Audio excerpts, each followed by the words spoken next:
قوم لوط پہ عذاب آیا، ہم جنس پرستی، مرد مردوں سے بدکاری کرتے ہیں۔ حضرت نوح نے سمجھایا کہ یہ کام درست فطرت کے خلاف ہے، یہ کام درست نہیں۔ جب انسان یہ کام کرتا ہے تو زمین اور آسمان کانپتے ہیں۔ اب میں کیسے کھول کے بتاؤں، میرے پاس اعداد و شمار ہیں کہ پاکستان کے اندر اس کام کی کیفیت کیا ہے اور کس طرح کر کے لوگ، میں تو رونا روتا رہتا ہوں داڑھی کا۔ لوگ کئی دفعہ کہتے ہیں حضرت صاحب پہلے بھی آئے تھے تو داڑھی کی بات، پھر بھی آئے تو داڑھی کی بات، تو میں رونا روتا ہوں۔ اس لیے روتا ہوں کہ جو کلین شیو نوجوان ہوتا ہے وہ امرد کے حکم میں ہے، اس پر وہی حکم لگتا ہے جو عورت پہ لگتا ہے۔ اس کے ساتھ مرد کا اٹھنا بیٹھنا اسی طرح ناجائز ہے جس طرح عورت کے ساتھ۔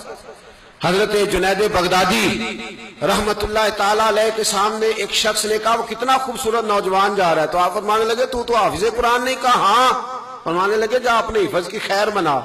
وہ شخص کہتا ہے میں نے اس بغیر داڑھی والے کلین شیو نوجوان کو بری نظر سے دیکھا، مجھے قرآن پاک ہی بھول گیا، سارا قرآن پاک بھول گیا۔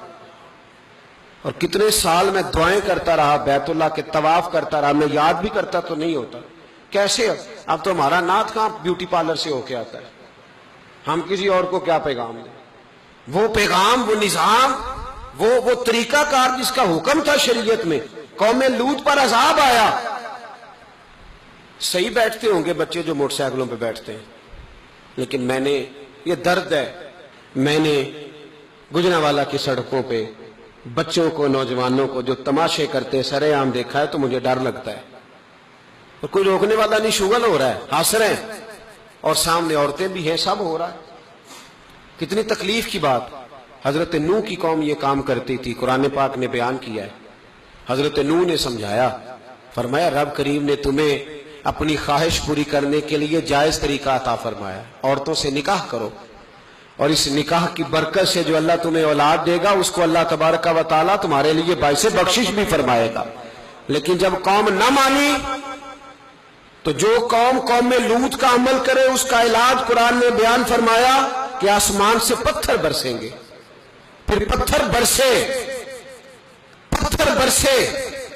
اور جن کے بڑے بڑے اچھے دماغ تھے ان کے دماغ چکنا چور کر دیے گئے، تباہ کر دیے گئے، ان کے دماغ زمین پر بچھاڑ دیا گیا۔